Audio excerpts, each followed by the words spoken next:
Good evening. Good evening. I'm so impolite. But my mind was on my subject. This week, we have seen how we pass from our human estate to our metaphysical, and from our metaphysical to the start of our spiritual. You'll remember that in the human estate, just to sum up,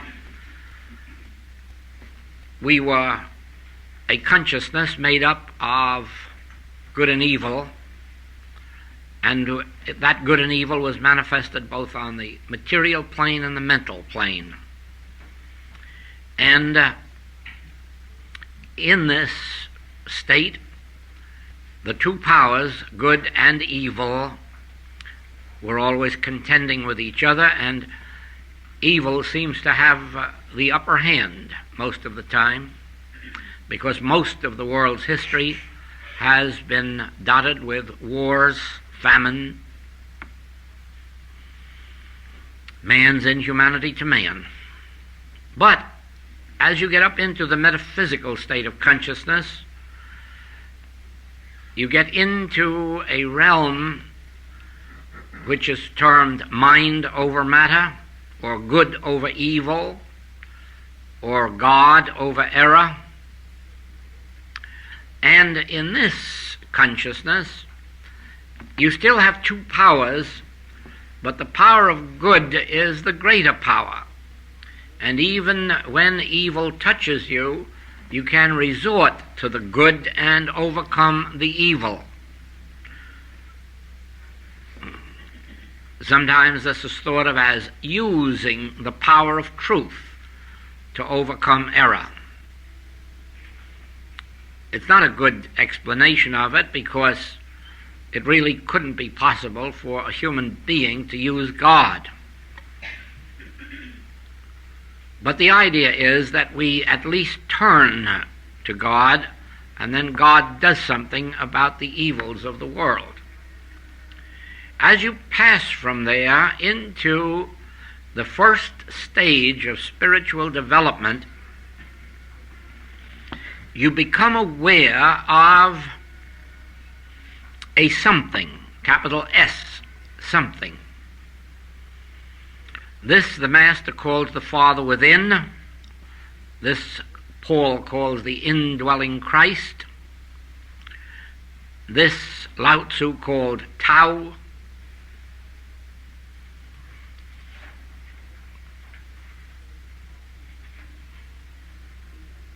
This has been called the Spirit of God in man,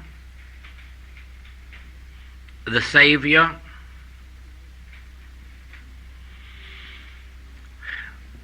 At any rate, you identify it as a presence. You cannot define it, you cannot analyze it, you've never seen it, but you do feel that there is more to life than you yourself. In other words, you do have an awareness that there is a greater power than yourself, and often that it does things for you. The more you live with the idea of an indwelling presence, the more you abide in the truth that there is a Father within you to do the works,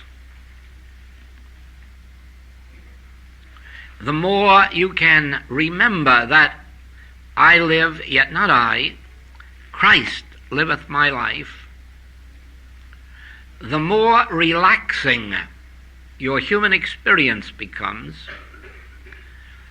the more responsibility you drop from yourself, and you find that the greater burden of your experience is carried by this. Drop your burdens at my feet.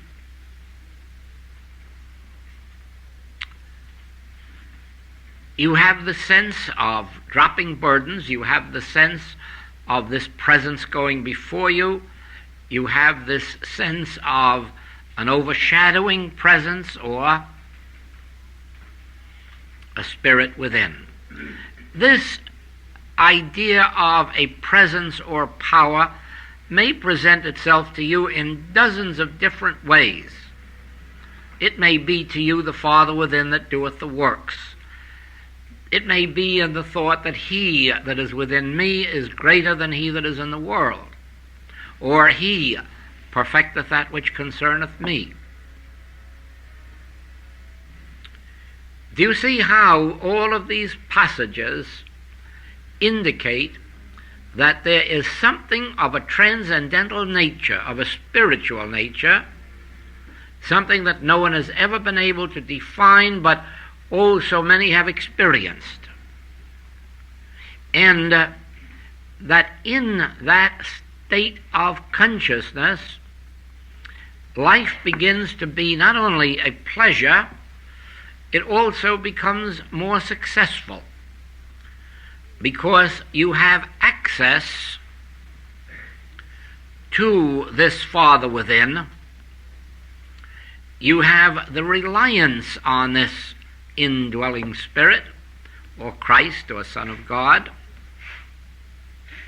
And it is as if here, within range of my own consciousness, there is infinite presence and infinite power to which I can attune myself, or at one myself, and let this flow forth. Let this come into expression. Let its presence and its power go before me to prepare the way, to prepare mansions, to make the crooked places straight.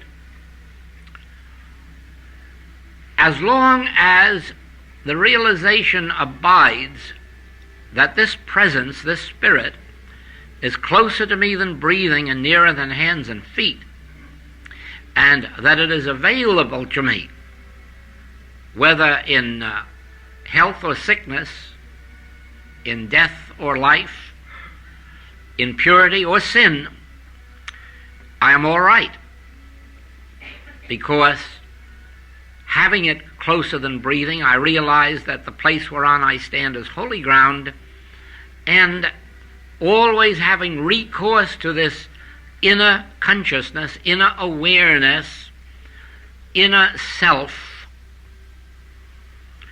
I can hardly go far wrong. I can hardly be misgoverned. It's almost an impossibility to know lack or limitation. Scripture says that I have never seen a righteous man begging bread. And a righteous man is not merely a man who obeys the 10 Commandments. The righteous man is really the one whose righteousness exceeds that of the scribes and the Pharisees. Now, if you are not familiar with your history of the Jewish people of the time of the Master, you may not understand that passage, but you really should. There were 3 sects of Hebrews at that time: the scribes and the Pharisees, who comprised the temple or synagogue, and there were the Essenes, who were somewhat of outcasts. They lived separate and apart from the other Hebrews, had nothing in common with them, and lived an entirely different sort of life. Now, the Master was of those Essenes, but he knew that the scribes and the Pharisees are righteous. They live up to the letter of the law of the temple. They never disobey the Hebrew laws, dietary laws, temple laws, tithing laws, sacrificing laws, holidays, feast days, fast days. They never disobey them. They are rigid in the following of the law. Knowing this, the Master said, your righteousness must exceed this. And then, of course, he illustrated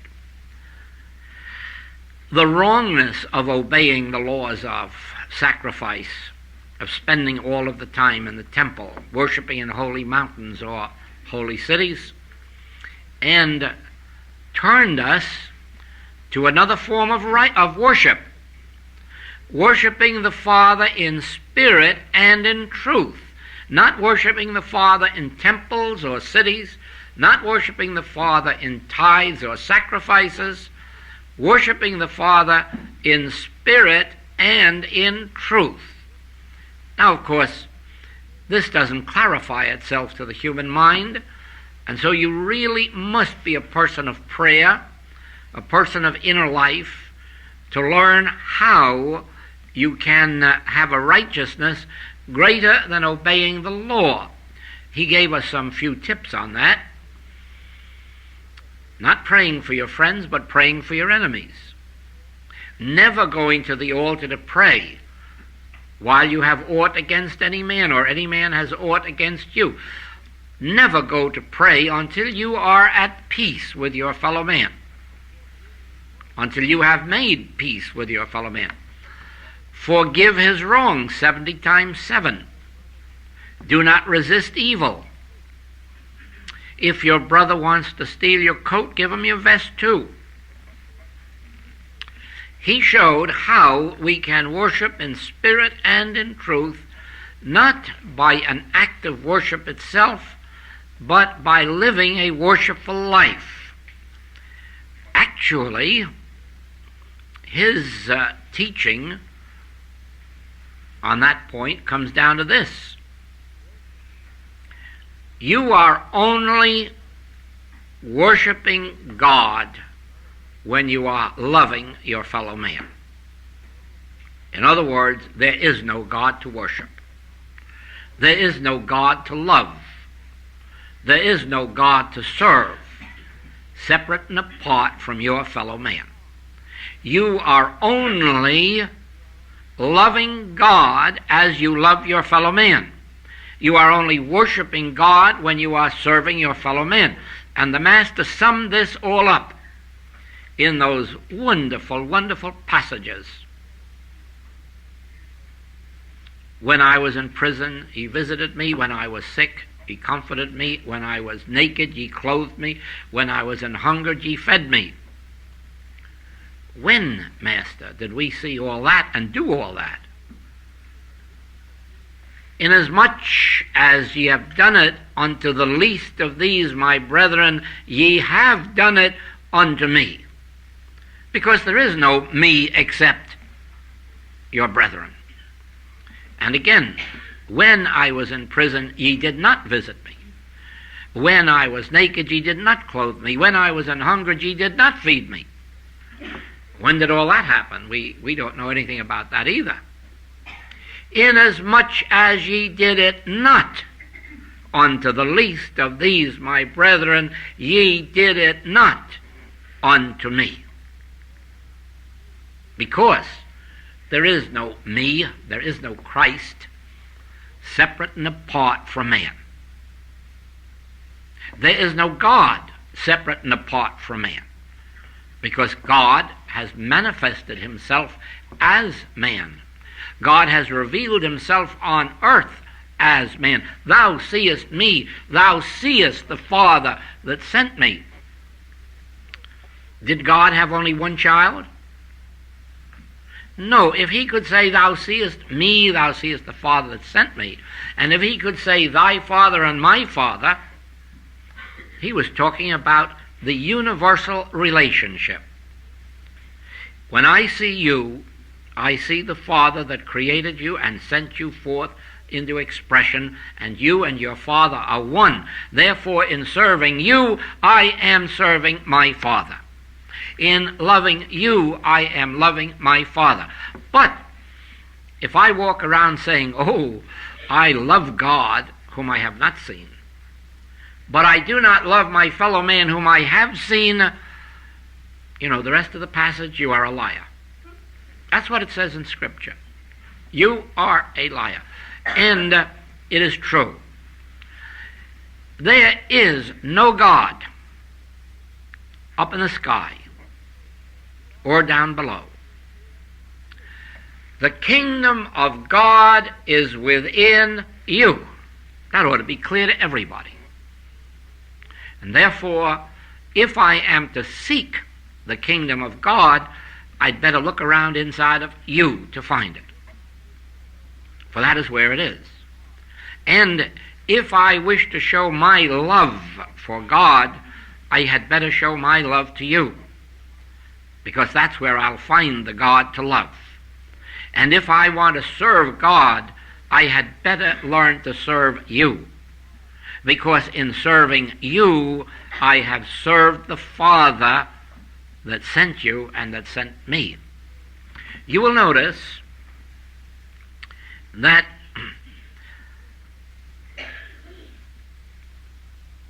in practicing the presence, the chapter Love Thy Neighbor, and in the art of spiritual healing, the relationship of oneness, you come to the two chapters that are used a great deal in all of our so-called problems of human relationships, whether we are dealing with corporation and labor relationships, or employer-employee relationships, or family relationships at any level. We refer our students to those two chapters. And the reason is that if you can follow them carefully and probably read a little bit between the lines, you will discover a great secret. You will discover that I am you, and that what I do unto you, I am doing unto myself. Eventually, if you remain on the spiritual path, you will come up. You will come up to the great revelation, which is that there is only one God, and I am He. And that means there is only one God, whether Joel says, I am He, or any one of you or all of you say, I am He, for there is only one I, one ego, one selfhood. And that is why in mystical literature, selfhood used in that way, or self used in that way, is spelt with a capital S. This I have seen, this I have experienced in my work, that what I do to you, I do to myself, whether for good or for evil. The good that I do unto you has a way of returning unto me. The evil that I would do unto anyone has a way of returning unto me. And the reason is, there is but one self. It is as if I took money out of my right-hand pocket and put it into my left-hand pocket, even if I mail it out to you or to the charities or to the benevolences or to our work or some other work. In other words, regardless of where I send $1, it ends up in my own pocket. And the reason is there is only one selfhood. There is only one being, and everything that I am doing to you, I am doing unto myself. And everything that I am doing unto my enemies, I am doing unto myself. And that's why I take time out every day to forgive them. I take time out every day to forgive all those who have aught against me or my nation or my race or my religion. Why? I'm not a good man, I'm just a smart one. I'm forgiving myself. I have learned there is only one self. There is only one divine being. God has manifested himself or itself, life itself on earth as your life and mine. Anything that I would do to harm your life has its reaction on mine. Now, out of this came the karmic law. that which in the Orient is described as karmic law, but in our world is called as ye sow, so shall ye reap. That is where this came from. Anything that you do to another must return unto you. And you may think it's hidden, but it isn't hidden in the one place where ultimately it is settled, and that is within you. And perhaps you don't think the Master was wise when he said, do not do your benevolences publicly where you can be seen of men, because you will gain their favor, but you will lose God. In other words, and this is something, if you're going to remain on a mystical path, this is something you must abide by. Close your eyes so that you're in the darkness, and then realize, I seem to be in here all alone. And anything I think or do, nobody but me is going to know about. And now forget it, because right in there with you is yourself, your own being. There isn't a thing that you can think or do that isn't known to yourself, and that yourself doesn't return unto you. It's as simple as that. You may think that you're hidden, but the Father that seeth in secret rewardeth openly. The divine law that seeth in secret rewardeth openly. You couldn't give away a 5-cent piece without yourself knowing it and reflecting it back into your experience immediately. You couldn't take 5 cents from anyone without yourself knowing it and immediately beginning this restitution through karmic law. There is a karmic law that eventually makes us pay for our wrongs and rewards us for our right. It isn't God doing it. It is the law that operates within us when we put the law in operation. And the reason is, we are the Father and we are the Son. And that which the Son does, the Father is aware of, because the Father and the Son are one. Now, as you begin to perceive this, remember, you have been ascending. You have been ascending. As you begin to perceive this, you begin to understand, and I won't go back before the Master, although this is known before the Master, but I will go back only to the Master and show you that the real reason he was crucified was that he revealed to the people a truth that had always been hidden in the church. When Moses discovered the truth, I am that I am, he immediately put a veil on it. He never allowed anyone but Aaron and probably some of the high priests to know the secret that he had discovered. There is no other God but me. I am the Father and I am the Son. We are one. I am he. It was for this reason that when he went to pray, he always took Aaron with him to be sure that none of the others came up to watch, because the idea was that he was going up to commune and to talk to God. And of course, he couldn't let anyone know that God was inside of him and that he was that.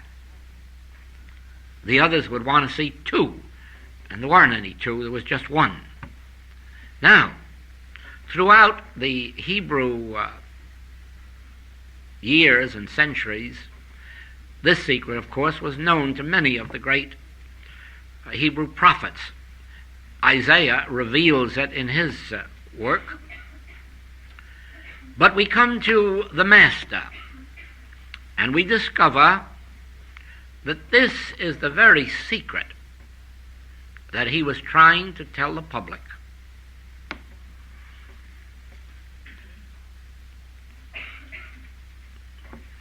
Knowest thou not? Thou seest me, thou seest the Father that sent me. Before Abraham was, I am with you, and I will be with you unto the end of the world. I will never leave thee, nor forsake thee. I am come that ye might have life, and that ye might have it more abundantly. I am the meat, the wine, the water. Master, the disciples say, shall we go to the city and get thee some meat? No, I have meat the world knows not of. I have meat the world knows not of. He was trying to tell the world, but they couldn't hear. O Jerusalem, I would take you under my wings and tell you this great secret, but ye would not. I have meat the world knows not of. I am the meat. I am the wine. I can give you living waters. If you drink the waters I give you, you will never thirst again. You eat the meat that I give you, you will never hunger again. And the whole secret is in the word I. Not once does he say Jesus. Always he says I. The whole secret is in the word I. Now just think, when this is revealed to you, that I in the midst of you am mighty. I in the midst of you am God, and beside me there is no other. I in the midst of you am come, that you might have this abundant life. In fact, I am your life. I am your bread and your meat and your wine and your water. I go before you to prepare mansions for you. I go before you to make the crooked places straight. And all you have to think of is I. And all you have to do is close your eyes and I am there. I in the midst of me is mighty. Are there two I's inside of me?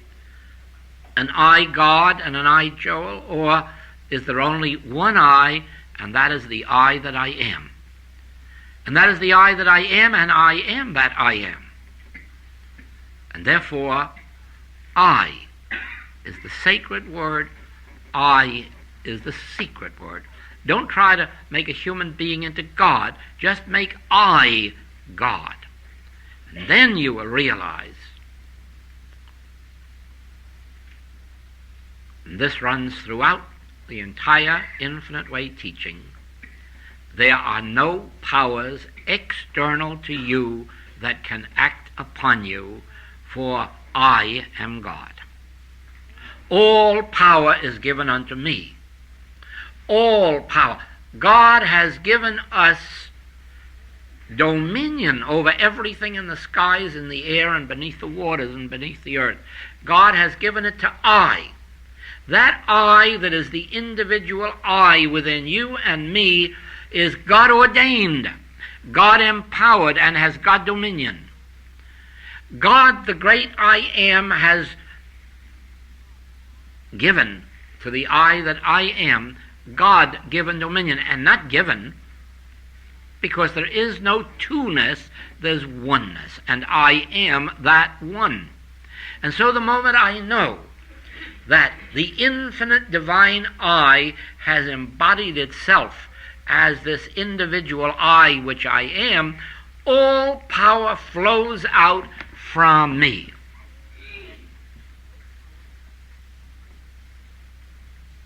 No power acts upon me. Well, to begin with, where would it come from? The I of you is God. So no evil power could come through you. Well, now where will it come from? Since there is no power except the power which you embody. That which we call evil or evil presence or evil anything, evil law, isn't power.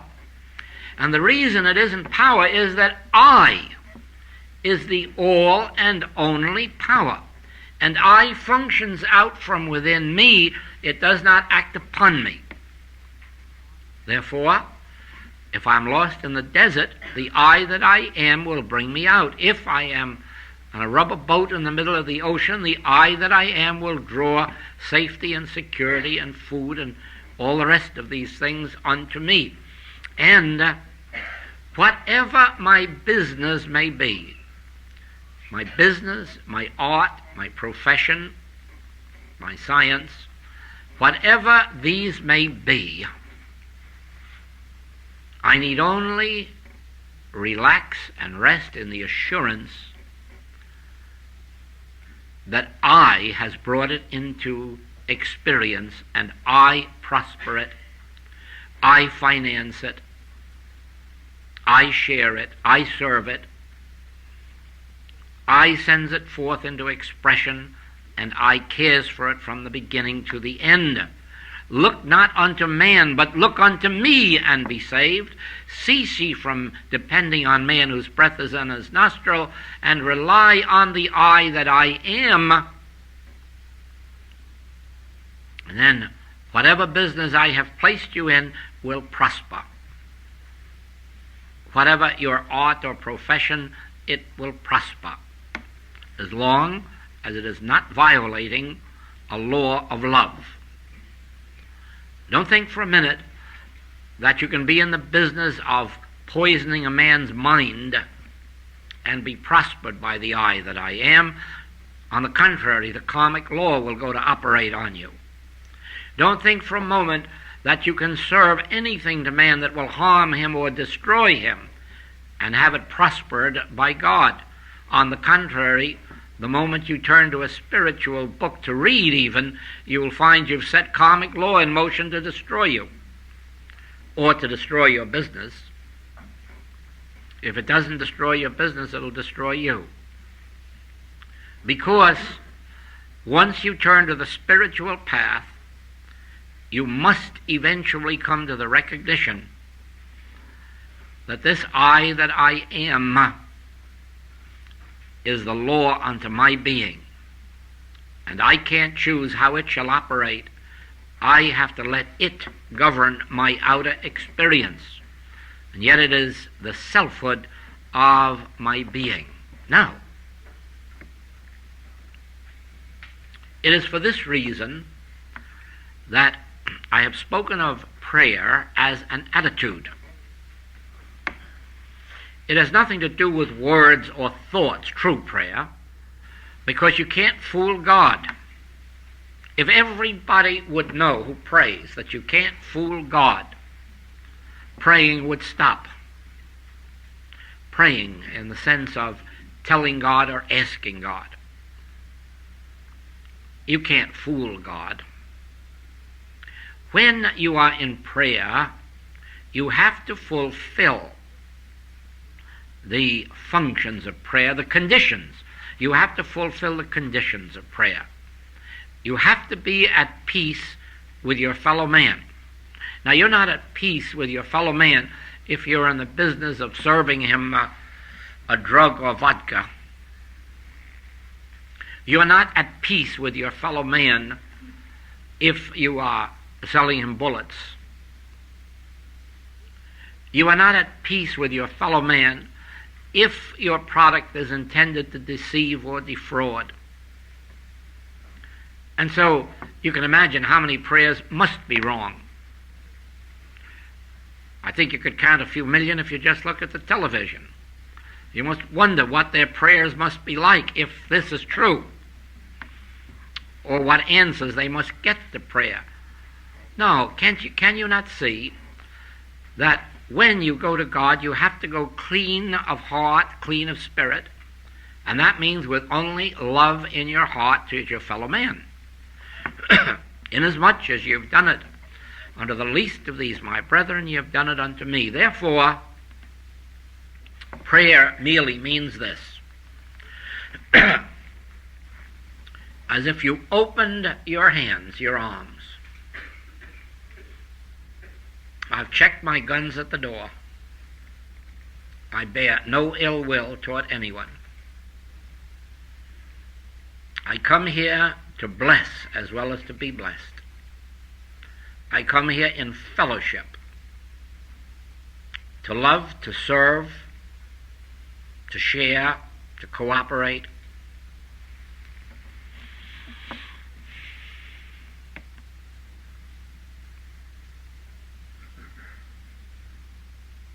Never forgetting that our benevolences are really our service and love to God. Never forgetting that to worship God in spirit and in truth means only to worship God in our relationship to each other, by living in the spirit of truth and love with each other.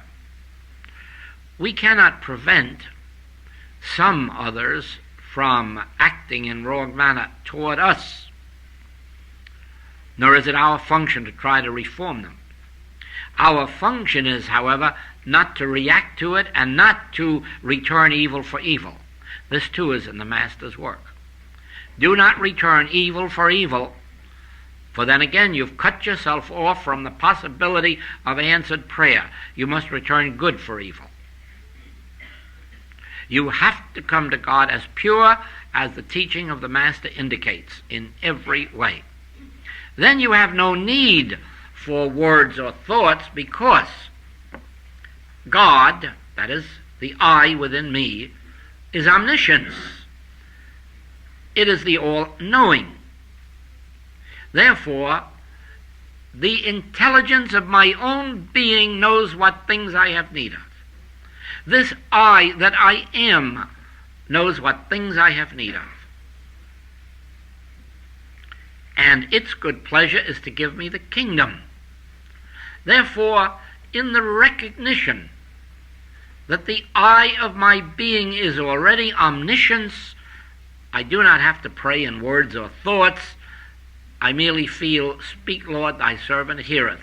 Let me be receptive to God, not trying to talk up to. Secondly, the I that I am is omnipotence. Now, I know how many thousand times you've used the word, but do you know the meaning of it? Do you know that it does not mean that God is a great power? Do you know that it means God is the only power? All power. Omnipotence is all power. Therefore, there is no power of evil. And when we say God, you remember I'm saying I? I am omnipotence. The I of my being is omnipotence. I do not have to go to holy mountains or holy temples. The I of my being, the I which I am, my own selfhood, is omnipotence, all power.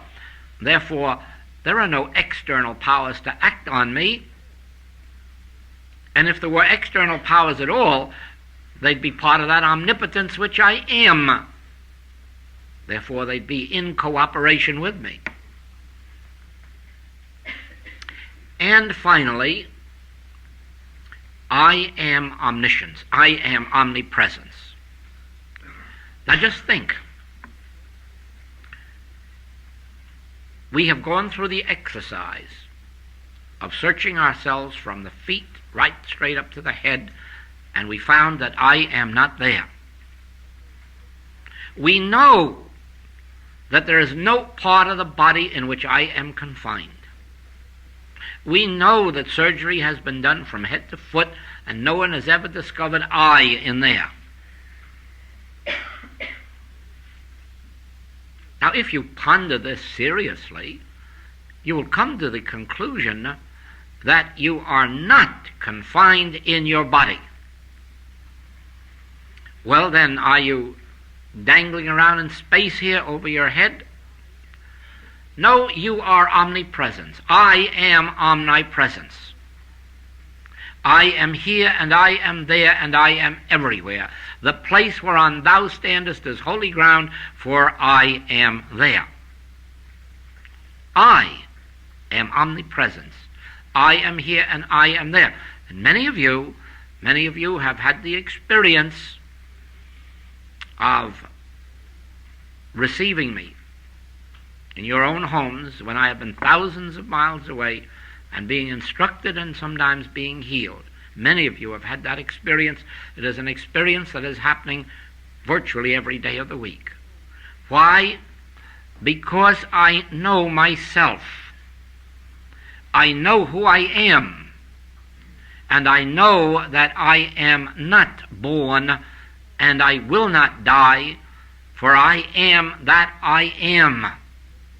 I know that. I know for a long, long time that I am omnipresence, that I am equally at home in any part of the world because I am throughout the world. I embrace this world in my consciousness. I embrace you in my consciousness, a whole room full of you. Not only a whole room full of you, but as many rooms full as you can think of across the United States and Canada and England and the continent of Europe and Africa and India and Australia and New Zealand. I embrace you in my consciousness, for I and you are one. I am in you, and you are in me, and we are in God, for we are all one. We are the I am.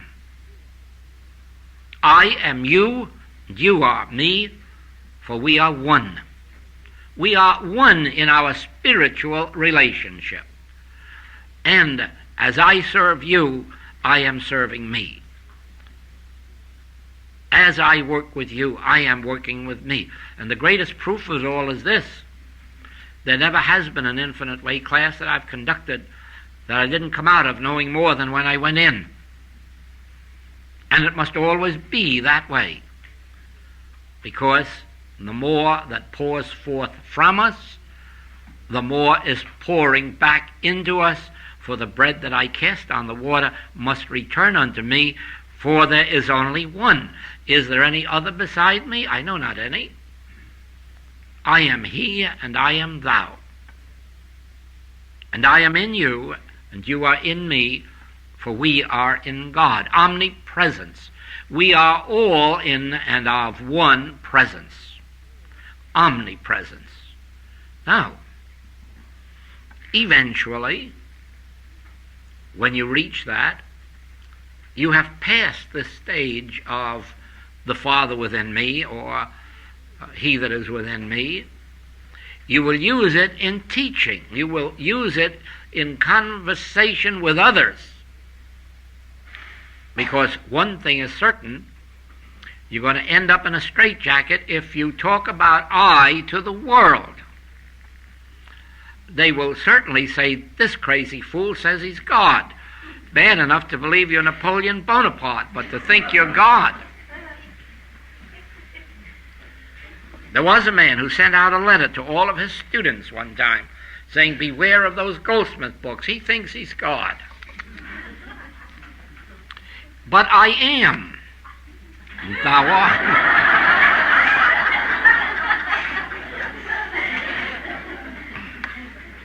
Yes, I am and thou art, for we are one, and only inasmuch as you are serving me are you serving Christ, for I am he.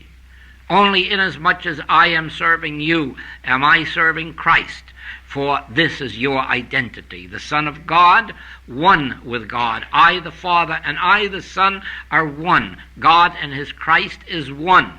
And this one is you. And this one is the one that I am. But this is mystical awareness. If you would try to teach this, you'd be foolish. When you are working with a body of students, as I have been working with you 16 years, consciousness has evolved to the place where I can impart it, not teach it, because it will do you no good if you only learn it. It will do you no good if you learn it.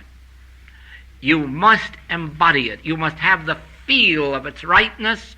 You must embrace it within your own being so that you can feel that I am.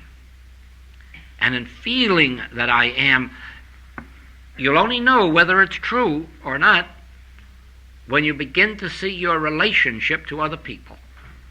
If you really have changed so that you really know now there's no use in me worrying about serving God or honoring God or worshiping God. Now I know that my friends and my enemies are the only God I'm ever going to know. They are the only Christ I'm ever going to be able to serve. And when your life begins to mold itself into that, you will know that you have not learnt the absolute truth, you have experienced the absolute truth. Now, you will not experience it by ever having a feeling that you're God. I can tell you that. You won't even know it by feeling spiritual. I can tell you that too. I've often wondered what it felt like to be spiritual. Some people write me how spiritual they feel, and I wish I could feel it once. I don't ever feel spiritual. I just feel me. Just feel my normal, natural self, which most of the time is pretty good-natured, but some of the times needs a bit of overseeing. But the point is that while I don't feel God-like and I don't feel spiritual, I do not only feel, but I know that every single thought I think and every deed I do to any man or woman or child, I'm doing unto myself. That I know. I know that my only way of serving God is in serving my fellow man. Be assured, if it were possible, I'd just go out to Hawaii, and I have a nice little lot out by the waterfront, and I'd build me a little bungalow, a little one, no, a big one, my wife says, and I would just sit there and love God supremely. But I can't. This is the only way I can love God, by doing the work that is given me to do. And the work that is given me to do is to impart this. There is only one self. There is only one being. The I of me is the I of you. The I that I am is the I that you am. There's only one am. And that one am is God is I am. All that God is, I am. And as you dwell in this, and only sacredly and secretly, I, and then begin to see that every individual is I, you can't fear anymore. You can't. You can only love more, but you can't fear. And never again will you ever know such a thing as bias, bigotry, prejudice. It doesn't make any difference how stupid the others are, or how greedy, or anything else. It can only make you smile. Oh, if you only knew your true identity, how you would change. That is the thought that comes when I read the papers or see these things in television. Oh, if you only knew who you are. If only you had listened to the Master 2,000 years ago when he was giving you the secret of your true identity. When he was saying to you, knowest thou not? Knowest thou not? If only we had listened then, how many lifetimes we would have saved ourselves of human woes. But at least we're on the way. Consciousness is evolving. Probably each one of us could look back 10, 20, 30, 40, some 50 years and see what an evolution of consciousness there was from that time to now, even in yourself or myself. So you see that spiritual teaching must be taken by degrees. You must come into it and you must lead others into it gently. You cannot start them off by saying, I am God. It's ludicrous. There isn't a mentality that can make the jump from being the worm in the dust that most of us are as humans to trying to call ourselves I am in one jump. We must come up through human betterment, finally through the realization of the indwelling spirit or presence, And then finally to the realization, I am He. I am that I am. I and my Father are one. All that the Father has is mine, and this I that I am is come to my individual expression, that I might have life and that I might have it more abundantly. This saves you from looking out there to somebody else to be your Savior. This saves you all the heartaches of looking out there and ultimately finding clay feet. This makes it possible for you to retire within and realize, as I learned to tabernacle with the I that I am, with my inner selfhood, with my own withinness, with the divinity of my own being, I will know that all law is embodied in me, spiritual law. All life I am the embodiment of all life, spiritual life. Then do you not see that infinity is the measure of our substance? We are not limited. We only limit ourselves by calling ourselves I, Joel, when really and truly I, Joel, and I, the Father, is one. And all the Father hath, the Son has. Then I'm not limited to what I can see in my bank book or pocketbook. I'm limited to the infinite invisible. I can almost see this as a reservoir of water. We might look at it and for a moment, because it's large, think that it can't run dry, but it can. If it weren't for the rain and the snow falling on those mountains and pouring down into the reservoir would soon be all. And so it is with us. Regardless of who we think we are, or how wealthy we think we are, or how healthy, believe me, we are using it up like the prodigal son, unless we know our true identity. When we know we are fed by the infinite invisible, and then ultimately when we realize, I'm not fed by it, I am it. I'm not fed by spiritual bread, wine, and water. I am the bread, the wine, and the water. When you come to that, the whole of this world drops away, and then you ought to hear the Master shout, I have overcome the world. The devil cometh and findeth nothing in me. Why? Because I am. Thank you.